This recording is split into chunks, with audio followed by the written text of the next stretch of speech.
আমরা আজকে ডিটেইল প্রক্রিয়ায় যাব না, আমরা সেটা ধীরে ধীরে ধারাবাহিকভাবে আপনাদেরকে এই ইনফরমেশনগুলো দিব। আমরা এটা প্রত্যাশা রাখছি যে আমরা একটা প্রতীকেই একটা বাক্সে আমরা আমাদের যে সমর্থনগুলো রয়েছে সারা দেশে সেটাকে আনতে পারবো। সেটার আইনি প্রক্রিয়া কি হবে বা পদ্ধতি কি আছে সেটা হয়তো আমাদেরকে আরো ব্যাখ্যা বিশ্লেষণ করে আমাদেরকে পরবর্তীতে আমরা জানাতে পারবো। আর আপনার বাকি প্রশ্ন, আমরা অবশ্যই 300 আসনেই প্রার্থী দিব আমরা একসাথেই।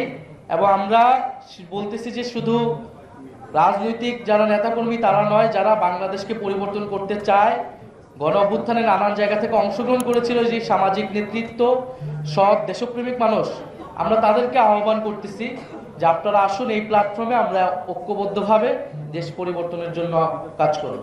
দেখেন, আমরা তিনটা সংগঠন একটা জায়গায় ঐক্যবদ্ধ হয়েছে, ঐক্য প্রক্রিয়া এসেছি। এখানে আমরা আরো কয়েকটা দলের সাথে কথা বলছি, তারা আসলে হয়তো আমরা এটাকে একটা কাঠামোগত রূপ দিব। ফলে এই জোটের কে প্রধান কে অপ্রধান এটা মুখ্য বিষয় না, এই জোটের দাবিটা হচ্ছে মুখ্য। এখানে এই রাজনৈতিক প্রক্রিয়াটা কেবল ভোটের মাঠের জন্য না, ইলেকশনে অংশগ্রহণ করার জন্য কিন্তু এনসিপি এককভাবে তার প্রস্তুতি নিচ্ছিল বা এখনো নিচ্ছে, এবি পার্টি তার মতো নিচ্ছে, বা রাষ্ট্র সংস্কার আন্দোলন তাদের মতো নিচ্ছে। এবং এই যে জোট প্রক্রিয়া আজকে আনুষ্ঠানিকভাবে আসলো, এটার পিছনে কিন্তু দীর্ঘ কয়েক বছরের ইতিহাস আছে। রাষ্ট্র সংস্কার আন্দোলন তারা কিন্তু এই সংস্কারের এজেন্ডাটাকেই মুখ্য করে একটা রাজনৈতিক দল হিসেবে তারা লড়াই সংগ্রাম করে গিয়েছে। আমার বাংলাদেশ পার্টি কিন্তু একটি কল্যাণ রাষ্ট্র, একটি গণতান্ত্রিক সংস্কারের মধ্যে দিয়ে একটা নতুন বাংলাদেশ করার আকাঙ্ক্ষা নিয়েই তারা কিন্তু তাদের জন্মলগ্ন থেকেই গত কয়েক বছর কাজ করে গেছে।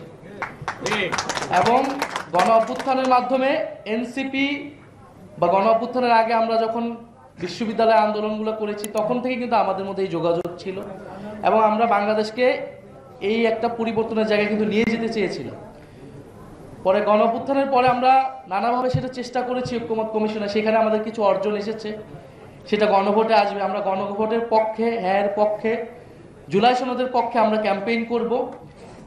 এবং নির্বাচনের পরেও সংস্কার প্রক্রিয়াগুলো বাস্তবায়ন হবে কিনা, সে অগ্রযাত্রা থাকবে কিনা, সেটা নিয়ে কিন্তু নানান সন্দেহ তৈরি হয়েছে। ফলে আমরা কিন্তু সেই জায়গায় সংস্কারকে প্রাধান্য রেখে এবং অর্থনৈতিক সংস্কার, গণতান্ত্রিক সংস্কার, এই দুইটি সংস্কারকে প্রাধান্য রেখে আমরা এই দলগুলো ঐক্যবদ্ধ হয়েছে।